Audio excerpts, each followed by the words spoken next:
नमस्कार सभी को। मेरे चैनल में आप सभी का हार्दिक स्वागत है।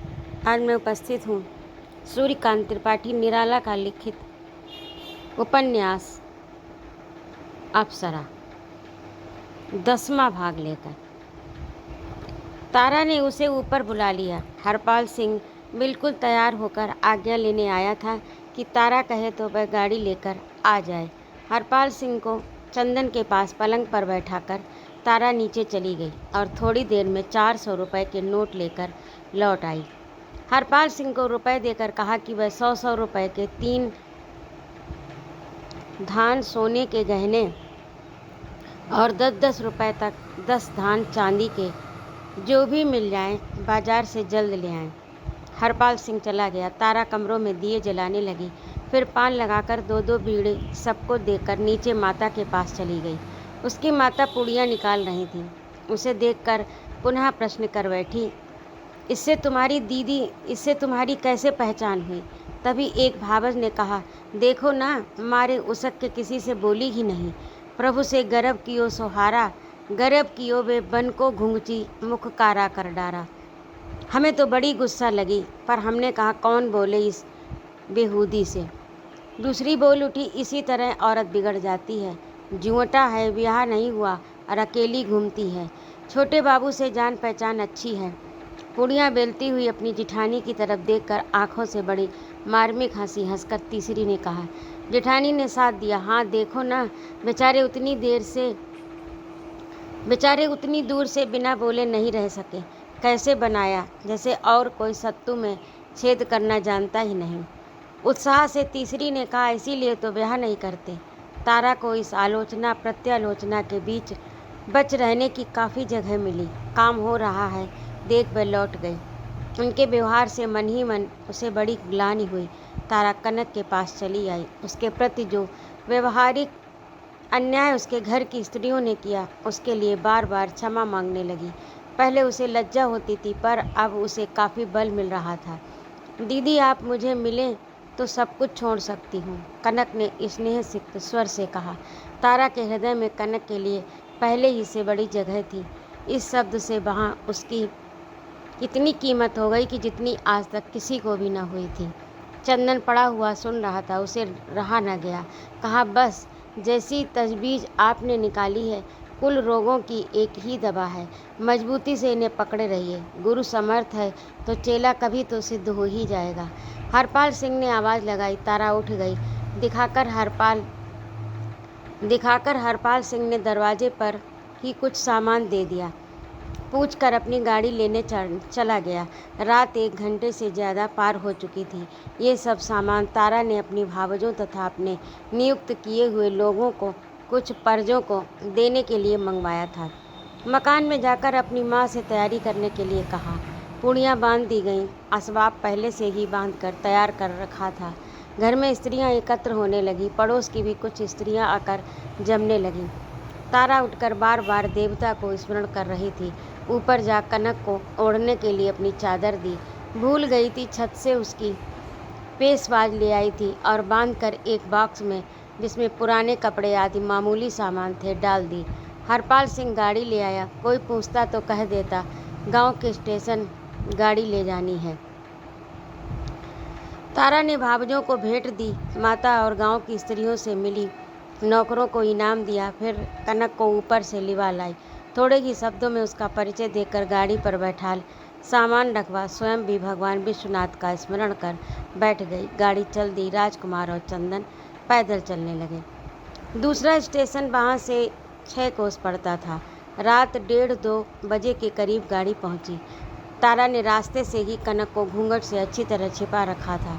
स्टेशन के पास एक बगल गाड़ी खड़ी कर दी गई। चंदन टिकट खरीदने और आवश्यक बातें जानने के लिए स्टेशन चला गया। राजकुमार से वहीं रहने के लिए कह गया। ट्रेन रात 4 बजे के करीब आती थी। चंदन ने केवल मास्टर से पूछा तो मालूम हुआ कि 2nd क्लास का डब्बा मिल सकता है।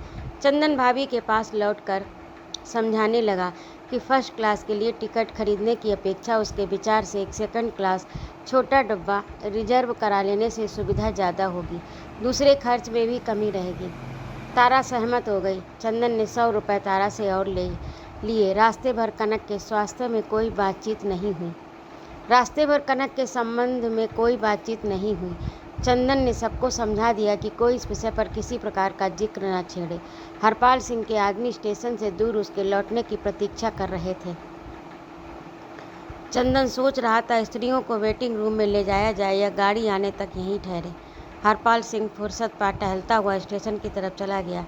चंदन डिब्बा रिजर्व कराने चला। राजकुमार को तारा ने अपने पास बैठा लिया। कुछ देर बाद शंका से अगल बगल देख दाख सीना तानता हुआ हरपाल सिंह लौटा।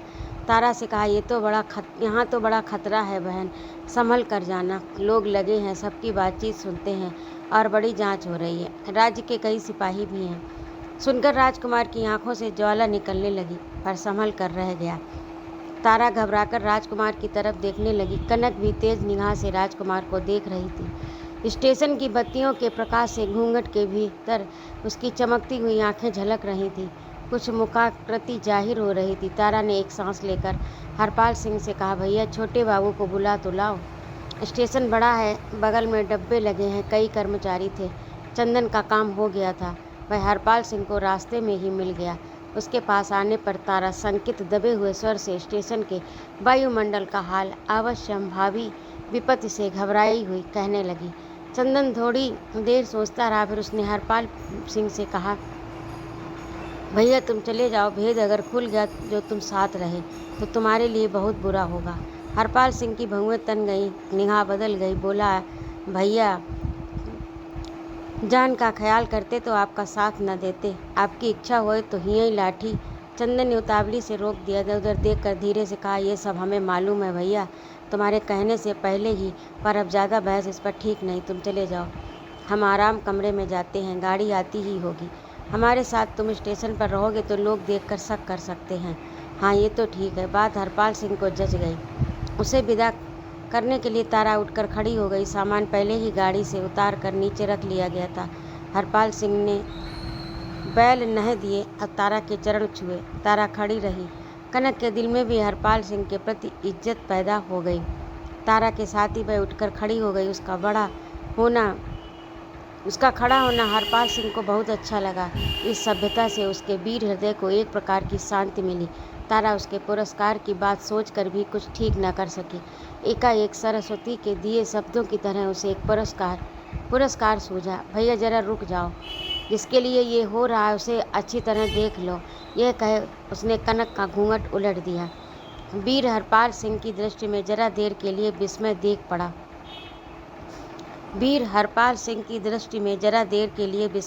पड़ा। फिर न जाने क्या सोचकर उसने गर्दन झुका ली और अपनी गाड़ी पर बैठ गया। फिर उस तरफ उसने नहीं देखा। सड़क से गाड़ी ले चला। राजकुमार चंदन 50 कदम तक बढ़कर उसे छोड़ने आए। लौटकर राजकुमार को ही वे कीमती कपड़े जो कनक के यहाँ उसे मिले थे पहनाकर खुद भी इच्छानुसार दूसरी पोशाक बदलकर चंदन कुली बुलाने स्टेशन चला गया। तारा से कह गया, जरूरत पड़ने पर वह कनक को अपनी देवरानी बताए, बाकी परिचय वह दे देगा। आगे आगे सामान लिए हुए 3 कुली उसके लिए, पीछे चंदन, बीच में दोनों स्त्रियां, सबसे पीछे राजकुमार अपना सुरक्षित भी बनाकर स्टेशन चले। कनक अवगुंठित तारा की तरह खुली हुई पर बारीक विचार रखने वाले देखकर ही समझ सकते थे कि उन दोनों में कौन अवगुंठित और कौन खुली हुई थी।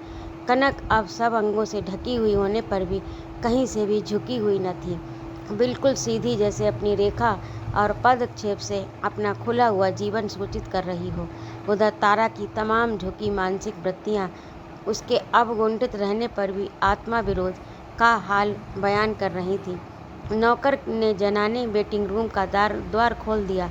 तारा कनक को लेकर भीतर चली गई। बाहर 2 कुर्सियां डलवा बुक स्टॉल से 2 अंग्रेजी उपन्यास खरीद कर दोनों मिल बैठकर पढ़ने लगे और चक्कर लगाते हुए आते जाते लोग देखकर चले जाते। लोग चक्कर लगाते हुए आते देखकर चले जाते। कुंवर साहब के आदमी भी कई बार आए, देर तक देखकर चले गए। जिस पखावजिए ने कनक को भगाया था, चंदन अपनी स्थिति द्वारा उससे बहुत दूर, बहुत ऊंचे संदेह से परे था। किसी को शक होने पर वह अपने शक पर ही शक करता। राजकुमार किताब कम पढ़ रहा था, अपने को ज़्यादा। ये जितना ही कनक से भागता, चंदन और तारा उतना ही उसका पीछा करते। कनक अपनी जगह पर खड़ी रह जाती। उसकी दृष्टि में उसके लिए कोई प्रार्थना न थी, कोई साप भी न था, जैसे वह केवल राजकुमार के इस अभिनय को खुले हृदय की आंखों से देखने वाली हो। वह राजकुमार की ओर चोट करता था, स्वीकार करते हुए उसका जैसे तमाम बल ही नष्ट हो जाता। राजकुमार की समस्त दुर्बलताओं को अपने उस समय के स्वभाव के तीखेपन और तेजी से आकर्षित कर चंदन लोगों को अपनी तरफ मोड़ लेता था। वह भी कुछ पढ़ नहीं रहा था, पर राजकुमार जितनी हद तक मनोराज्य में था, उतनी ही हद तक चंदन बाहरी दुनिया में अपनी तमाम वृत्तियों को सतर्क किए हुए जैसे आकस्मिक आक्रमण को तत्काल रोकने के लिए तैयार हो पन्ने केवल दिखावे के लिए उलटता था। और इतनी जल्दबाजी थी कि लोग उसी की तरफ आकृष्ट होते थे। चंदन का 16 आने बाहरी आडंबर था। राजकुमार का वह ज्ञान साहित्य पर उस पर आक्रमण करने, पूछताछ करने का मौका देता, पर चंदन से लोगों में भय और संभ्रम पैदा हो जाता। वे त्रस्त हो जाते थे, खिंचते भी थे उसी की तरफ पहले। वहाँ जिसकी खोज में स्टेट के आदमी से उसकी पूछताछ के बेअदबी तथा मूर्खता थी, और स्टेट की भी इसमें बेइज्जती होती थी। कहीं बात फैल गई, शंका थी, कहीं यह कोई बड़ा आदमी हो, पाप था, हिम्मत थी नहीं। लोग आते और लौट जाते। चंदन समझता था, इसीलिए वह और गंभीर बना रहा। गाड़ी का वक्त हो गया, लोग प्लेटफार्म पर जमने लगे। चंदन का डब्बा दूसरी लाइन पर लाकर लगा दिया गया। सिग्नल गिरा, देखते देखते गाड़ी भी आ गई। स्टेशन मास्टर ने गाड़ी कटवाकर चंदन के सामने ही वह डिब्बा लगवा और फिर बड़े अदब से आकर चंदन को सूचना दी। 10 रुपये का एक नोट निकालकर चंदन ने स्टेशन मास्टर को पुरस्कृत किया। स्टेशन मास्टर प्रसन्न हो गए। पास खड़े पुलिस के 2 सिपाही देख रहे थे। सामने आकर उन्होंने भी सलामी दी। 2-2 रुपये चंदन ने उन्हें भी दिए। चंदन ने तारा को बाहर ही से आवाज़ दी, भाभी चलिए। सिपाहियों ने आदमियों को हटाकर रास्ता बना लिया। हटाते वक्त 2-1 धक्के स्टेट के आदमियों को भी लगे। कुली सामान उठा कर डब्बा में रखने लगे। चंदन ने खिड़कियां बंद करा दी। दरवाज़ा चपरासी ने खोल दिया। तारा कनक को साथ लेकर धीरे धीरे डब्बे के भीतर चली गई। चंदन ने कुलियों और चपरासियों को भी पुरस्कार दिया। राजकुमार भीतर चला गया। चंदन के चढ़ते समय पुलिस के सिपाहियों ने फिर सलामी दी। चंदन ने 2-2 रुपये फिर दिए, गाड़ी में चढ़ गया। पुलिस के सिपाहियों ने फिर अपनी मुस्तैदी दिखाकर चलते चलते प्रसन्न कर जाने के विचार से, क्या देखते हो, हटो यहाँ से, कहकर सामने खड़ी भीड़ को 2-4 धक्के और लगा दिए। प्रायः सभी लोग स्टेट के ही खुफिया विभाग के थे। गाड़ी चल दी। कनक ने आप घूंघट उठा लिया। विगत प्रसंग पर बातें होती रहीं। चारों ने खुलकर एक दूसरे से बातें की। जो कुछ भी राजकुमार को अविदित था मालूम हो गया। कनक के अंदर अब किसी प्रकार का उत्साह नहीं रह गया। वह जो कुछ कहती थी सिर्फ कहना था, इसलिए उसके स्वर में किसी प्रकार का अभियोग न था, कोई आकांक्षा न थी। राजकुमार के पिछले भावों से उसके मर्म स्थल पर गहरी चोट लग चुकी थी। जितनी ही बातें होती, राजकुमार उतना ही बदलता जा रहा था। तारा ने फिर विवाह आदि के लिए आग्रह नहीं किया। चंदन भी 2-1 बार उसे दोष देकर चुप रह गया। हाँ, उसने जिस मनोवैज्ञानिक ढंग से बात की थी, उसे सुनकर राजकुमार को अपनी त्रुटि मालूम हो रही थी। पर कनक ने इधर जिस तेजी से संबंध रहित की तरह बिल्कुल खुली हुई बातचीत की, इससे चंदन के प्रसंग पर अत्यंत संकोच और हेठी के कारण राजकुमार हार कर भी विवाह की बात स्वीकृत नहीं कर रहा था। उस समय कनक को जो कुछ आनंद मिला था, वह केवल चंदन की बातचीत से। नाराज़ थी कि उसके इस प्रसंग का इतना बढ़ाव किया जा रहा है। सत्य प्राप्ति के बाद जैसे सत्य की बहस केवल तकरार होती रही। हृदय शून्य ये तमाम बातें कनक को वैसी ही लग रही थी। राजकुमार प्रति तारा के हृदय में क्रोध था और कनक के हृदय में दुराव। चारों एक बर्थ पर बैठे थे। तारा थक रही थी, लेट रही। चंदन ने स्टेशन पर जितनी शक्ति खर्च की थी, उसके लिए विश्राम करना आवश्यक हो रहा था। वह भी लेट रहा। हवा नहीं लग रही थी, इसलिए उठकर खिड़की खोलकर फिर लेट रहा। राजकुमार बैठा कुछ सोच रहा था। कनक बैठी अपने भविष्य की कल्पना कर रही थी, जहाँ केवल भावना ही भावना थी। सार्थक शब्द जाल कोई नहीं। बड़ी देर हो गई। गाड़ी पूरी रफ्तार से चली जा रही थी। कनक चंदन की किताब उठाकर पढ़ने लगी। तारा और चंदन सो गए। राजकुमार अपने गत जीवन के चित्रों को देख रहा था। कुछ स्मरण लिखने के लिए पॉकेट से नोटबुक निकाली। लिखने लगा। एक विचित्र अनुभव हुआ, जैसे उसकी तमाम देह बंधी हुई खींची जा रही हो कनक की तरफ। हर अंग उसके उसी अंग से बंधा हुआ, जोर लगाना चाह पर जैसे शक्ति ही न हो। इच्छा का वाष्प जैसे शरीर के शत छिद्रों से निकल गया हो। केवल उसका निष्क्रिय अहम ज्ञान, निष्क्रिय शरीर रह जाता था, मानो केवल प्रतिघात करते रहने के लिए, कुछ सृष्टि करने के लिए नहीं। इसके बाद ही उसका शरीर कांपने लगा। ऐसी दशा उसकी कभी नहीं हुई थी। उसने अपने को संभालने की बड़ी चेष्टा की, पर संस्कारगत शरीर पर उसके नए प्रयत्न चल नहीं रहे थे। जैसे उसका श्रेय जो कुछ था कनक ने ले लिया हो, जो उसी का हो गया था। वह जिसे अपना समझता था, जिसके दान में उसे संकोच था, जैसे उसी के पास रह गया हो। उसकी वश्यता से अलग अपनी तमाम रचनाओं की ऐसी विशृंखल अवस्था देख वह हताश हो गया। आंखों में आंसू भर आए, चेष्टा विकृत हो गई।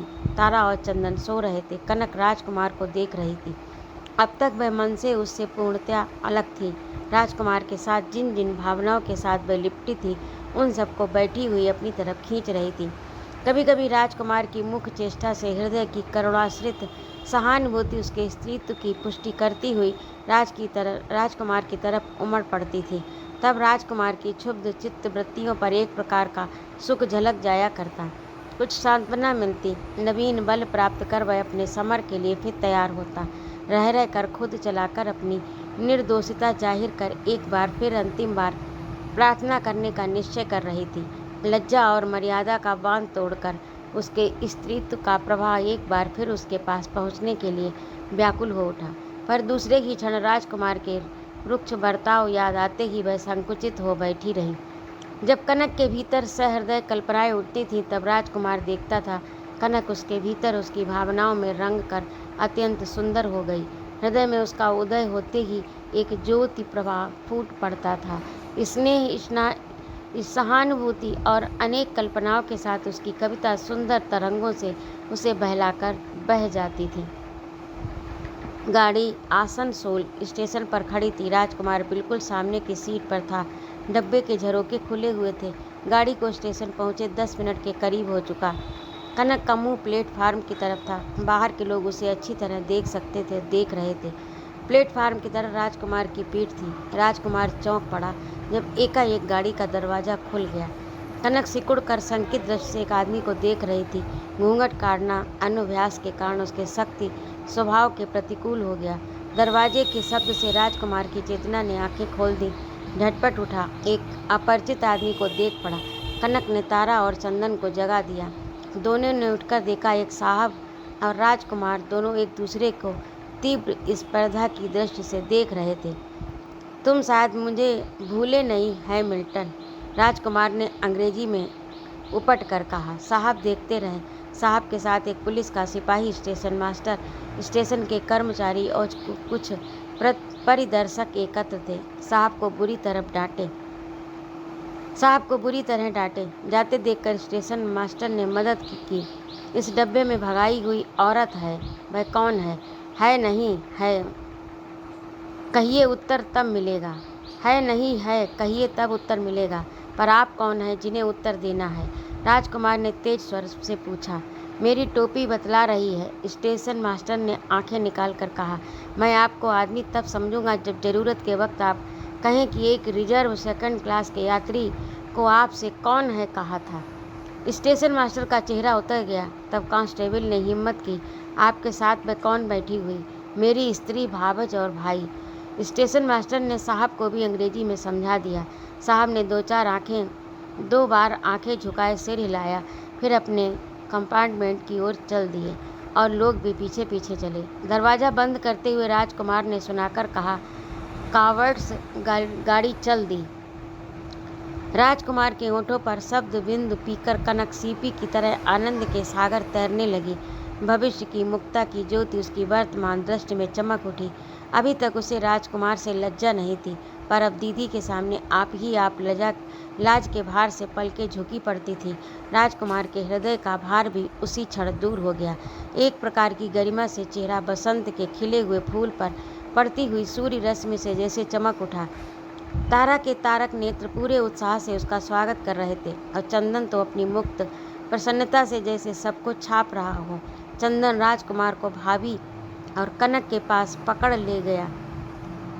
चंदन राजकुमार को भाभी और कनक के पास पकड़ ले गया। ओह, देखा भाभी, कितने गहरे हैं जनाब। कनक अब राजकुमार से आंखें नहीं मिला पा रही थी। राजकुमार को देखती तो जैसे कोई उसे गुदगुदा देता, और उससे सहानुभूति रखने वाली उसकी दीदी चंदन भी इस समय उसकी लज्जा की तरफ न होंगे, उसने समझ लिया। राजकुमार के पकड़ आते ही वह उठकर तारा की दूसरी बगल से सट कर बैठ गई। राजकुमार और चंदन भी उसी बर्थ पर बैठ गए। राजकुमार की तरफ देखकर तारा सस्नेह हंस रही थी। तो ये कहिए कि आप दोनों सधे हुए थे। ये अभिनय अब तक केवल दिखलाने के लिए ही कर रहे थे। आपने अभिनय की सफलता में कमाल कर दिया। आप लोगों को प्रसन्न करना भी तो धर्म है। राजकुमार मुस्कुराता जाता था। कनक दीदी की आड़ में छिप कर हंस रही थी। चंदन मानव प्रकृति का ज्ञाता था। उसने सोचा, आनंद के समय जितना ही चुप रहा जाए आनंद उतना ही स्थायी होता है, और तभी उसकी अनुभूति का सच्चा सुख भी प्राप्त होता है। इस विचार से उसने प्रसंग बदलकर कहा, भाभी, ताश तो होंगे? हाँ, बक्से में पड़े तो थे, निकाल दो। अच्छा, मुझे गुच्छा दो। किस बॉक्स में है? बतला दो, मैं निकाल लूँगा। चंदन ने हाथ बढ़ाया। तारा स्वयं उठकर चली। रज्जू बाबू, जरा यह बॉक्स तो उतार दो। राजकुमार ने उठकर ऊपर वाला तारा का कैश बॉक्स नीचे रखा। उस बड़े बॉक्स को उतार लिया। खोलकर तारा ने ताश निकाले। कौन किस तरफ हो, इसका निर्णय होने लगा। राजकुमार बॉक्स को उठाकर रखने लगा। फैसला नहीं हो पा रहा था। चंदन कहता था, तुम दोनों एक तरफ हो जाओ, मैं और राजकुमार एक तरफ। पर तारा चंदन को लेना चाहती थी, क्योंकि मजाक के लिए मौका राजकुमार और कनक को एक तरफ करने में था। दूसरे चंदन खेलता भी अच्छा था। कनक सोचती थी, दीदी हार जाएंगी, मैं ज़रूर अच्छा नहीं खेलती होंगी। अपनी ही तरह दिल से तारा भी कनक को कमज़ोर समझ रही थी। राजकुमार जरा सी बात के लिए उस लंबे विवाद पर चुपचाप हंस रहा था। कनक ने खुलकर कह दिया, मैं छोटे साहब को लूँगी। यही फैसला रहा। अब बात उठी, क्या खेला जाए। चंदन ने कहा, ब्रिज। तारा इनकार कर गई। ये ब्रिज अच्छा नहीं जानती, उसने कहा। बादशाह पकड़। कनक हंसने लगी। चंदन बोला, अच्छा 29 खेलो। राजकुमार ने कहा, भाई, अपनी अपनी ढपली, अपना अपना राग। स्क्रू खेलो। बहू जी, 29 खेल अच्छा नहीं जानती, मैं हार जाऊंगा। मैं सड़ियल खेल नहीं खेलता। क्यों भाभी जी? 29 के लिए पत्ते छाँटता हूँ। चंदन ने सबसे छोटे होने के छोटे स्वर में बड़ी दृढ़ता रखकर कहा। अंततः यही निश्चय रहा। आप तो जानती हैं ना 29? कनक से चंदन ने पूछा। खोलिए, खेलिए। कनक मंद मुस्कुरा दी। कनक और चंदन एक तरफ, तारा और राजकुमार दूसरी तरफ हुए। चंदन के पत्ते अलग कर लिए। कह दिया, बोली, 4 ही 4 पत्तों पर होगी। रंग छिपाकर रखा जाएगा, जिसे ज़रूरत पड़े साबित करा ले। रंग खुलने के बाद रॉयल पेयर की कीमत होगी। 4-4 पत्ते बांटकर चंदन ने कहा, कुछ बाजी भी? हाँ, घुसावल। हर सेट पर 5 पैसे। राजकुमार ने कहा, यार, तुम गंवार के गंवार ही रहे। एमए तो पास किया, पर सिंह जी का शिकारी स्वभाव वैसा ही बना हुआ है। मैं तो कहता हूँ बाजी ये रही, हावड़ा स्टेशन पर हैमिल्टन की कारस्तानी का मोर्चा, वह से जो जीते। राजकुमार चंदन की सूझ पर खुश हो गया। खेल शुरू हुआ। कहा 17। कनक ने कहा 19। राजकुमार पास, चंदन बस। तुम तो एक ही धौल में फिस हो गए। तारा और चंदन ने भी पास किया। कनक के 19 रहे। उसने रंग रख दिया। खेल होता रहा। कनक ने 29 कर लिए। खेल में राजकुमार कभी घायल नहीं हुआ, पर आज एक ही बार हार कर उसे बड़ी लज्जा मालूम दी। अब राजकुमार ने पत्ते बांटे। कनक 17, तारा 19। चंदन ने कहा, गोइयाँ पर क्या बोलने पास। राजकुमार के पास रंग न था। कनक फिर बढ़ रही थी। उसका पुरुषोचित बड़प्पन अकारण भड़क उठा। कहा 20। कनक ने कहा एक्सेप्ट। राजकुमार 21। कनक अच्छी तरह अपने पत्ते देखती हुई मुस्कुराकर बोली, एक्सेप्ट। राजकुमार 22। कनक एक्सेप्ट। राजकुमार बिना पत्ते देखकर 23। राजकुमार ने हंसकर कहा, पास। राजकुमार ने बड़ी शिथिलता से रंग रखा। खेल होने लगा। पहला हाय चंदन ने लिया। कनक ने एक पेयर दिखलाया। चंदन ने कहा 25। राजकुमार के पास पत्ते थे नहीं, सान पर चढ़ गया। हारता रहा। खेल हो जाने पर देखा गया राजकुमार के आए भी न बने थे। 2 काली बिंदियां खुली। राजकुमार बहुत झेपा। गाड़ी वर्धमान पार कर चुकी थी। खेल होता रहा। अब तक राजकुमार पर 3 काले 4 लाल खुल चुके थे। तारा ने स्टेशन करीब देखकर तैयार हो जाने के विचार से खेल बंद कर दिया। पहले उसे राजकुमार की बातों से जितना आनंद मिला था, अब हावड़ा ज्यों-ज्यों नज़दीक आने लगा उतना ही हृदय से डरने लगी। मन ही मन सकुशल सबके घर पहुंच जाने की काली जी से प्रार्थना करने लगी। कनक को अच्छी तरह ओढ़कर मुंह पर घूंघट डालकर चलने की शिक्षा दी। चंदन ने कहा, करार हो चुका, अब मैं जैसा जैसा कहूँ करो। कहीं मारपीट की नौबत आएगी तो तुम्हें सामने कर दूंगा। इस मित्र परिवार की तमाम आशाओं और शंकाओं को लिए पूरी रफ्तार से बढ़ती हुई गाड़ी लिलुआ स्टेशन पर जाकर खड़ी हो गई। हर डिब्बे पर एक एक टिकट कलेक्टर चढ़कर यात्रियों से टिकट लेने लगा। कनक से हार कर अब राजकुमार उसे नज़र नहीं मिलाता था।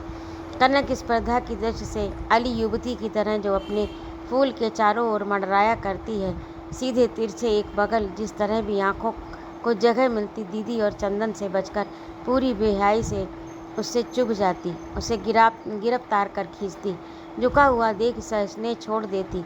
एक स्त्री के सामने राजकुमार की यह पहली हार थी हर तरह। गाड़ी ने लिलुआ स्टेशन छोड़ दिया। चंदन ने नेतृत्व संभाला। तारा का हृदय रह रह कर काँप उठता था। राजकुमार महापुरुष की तरह स्थिर हो रहा था। अपनी तमाम शक्तियों में संकुचित चंदन की जरूरत के वक्त तत्काल मदद करने के लिए कनक पारिजात की तरह अर्ध प्रस्फुट निष्कलंक दृष्टि से हावड़ा स्टेशन की प्रतीक्षा कर रही थी। केवल सिर चादर से ढका हुआ श्वेत बादलों में अधखुले सूर्य की तरह। देखते देखते हावड़ा आ गया। गाड़ी पहले प्लेटफार्म पर लगी। चंदन तुरंत उतर गया। 2 टैक्सियां की कुली सामान उठाकर रखने लगे। चंदन ने एक ही टैक्सी पर कुल सामान रखवाया, सिर्फ बहू का कैश बॉक्स लिए रहा। राजकुमार को धीरे से समझा दिया कि सामान वह अपने डेरे पर उतार कर रखेगा। वह बहू को छोड़कर घर से गाड़ी लेकर आता है। कुलियों को दाम दे दिए। एक टैक्सी पर राजकुमार अकेला बैठा, एक पर बहू। कनक और चंदन टैक्सियां चल दी। चंदन रह रहकर पीछे देखता जाता। पुल पार कर उसने देखा एक टैक्सी आ रही है। उसे कुछ संदेह हुआ।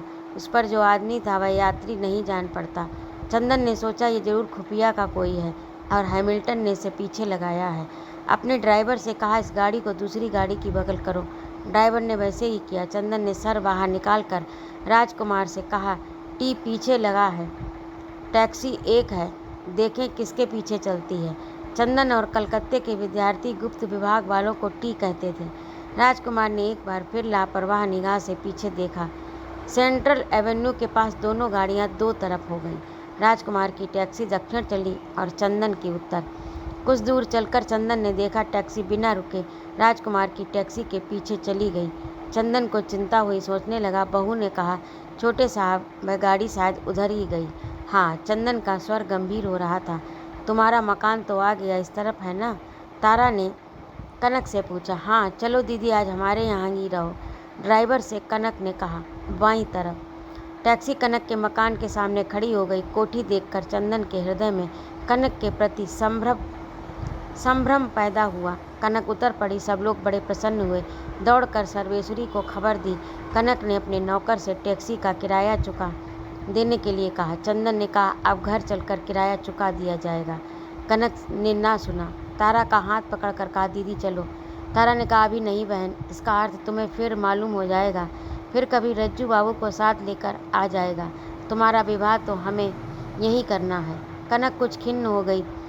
अपने ड्राइवर से गाड़ी ले जाने के लिए कहा। तारा और चंदन उतरकर अहाते में खड़े हो गए। सर्वेश्वरी ऊपर से उतर आई। कनक को गले लगाकर चूमा। एक सांस में कनक बहुत कुछ कह गई। सर्वेश्वरी ने तारा को देखा। तारा ने सर्वेश्वरी को। तारा ने मुंह फेर कर चंदन से कहा, छोटे साहब जल्द चलो।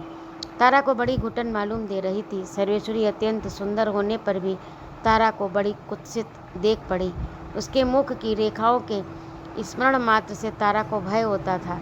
अपने चरित्र बल से सर्वेश्वरी के विकृत परमाणुओं को हुई जैसे मुहूर्त मात्र में थक कर ऊब गई हो। तब तक कनक ड्राइवर मोटर ले आया। पहले सर्वेश्वरी तारा को स्नेह करना चाहती थी, क्योंकि दीदी का परिचय कनक ने उसे पहले दिया था, पर हिम्मत करके भी तारा की तरफ स्नेह भाव से नहीं बढ़ सकी। स्नेह भाव से नहीं बढ़ सकी, मानो तारा की प्रकृति उससे किसी प्रकार का भी दान करने के लिए तैयार नहीं। उसे अपने परमार्थ के रूप में जो कुछ लेना हो ले। कनक ने दीदी की ऐसी मूर्ति कभी न देखी थी। वह दीदी न थी। कनक के हृदय में यह पहल विशेष भावना का प्रकाश हुआ। सर्वेश्वरी इतना सब नहीं समझ सकी, समझी सिर्फ अपनी क्षुद्रता और तारा की महत्ता। अविचल स्त्रीत्व, पति निष्ठा, आप सर्वेश्वरी का मस्तक झुक गया। उसका विष पीकर तारा एक बार तपकर फिर धीर हो गई। सर्वेश्वरी के हृदय में शांति का उद्वेग हुआ। ऐसी परीक्षा कभी नहीं दी थी। सिद्धांत बहुत जानती थी, पर इतना प्रत्यक्ष प्रमाण अब तक न मिला। मैं जानती थी हिंदू घराने में और खासकर बंगाल छोड़कर भारत के ऊपरी भागों में कन्या को देवी मानकर घर वाले उसके पैर छूते हैं।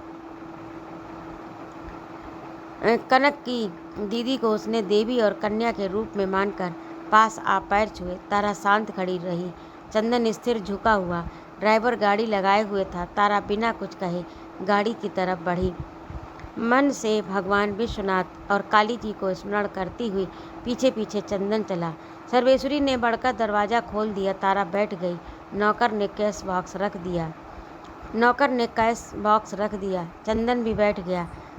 कनक देखती रही। पहले उसकी इच्छा थी कि वह भी दीदी के साथ उसके मकान जाएगी, पर इस भाव परिवर्तन को देखकर वह कुछ घबरा सी गई। जड़वत उसी जगह खड़ी रही। गाड़ी चल दी चंदन के कहने पर। अभी आप सुन रहे थे सूर्यकांत त्रिपाठी निराला का लिखा उपन्यास अप्सरा। आपको कैसा लगा कमेंट करके अवश्य बताइएगा।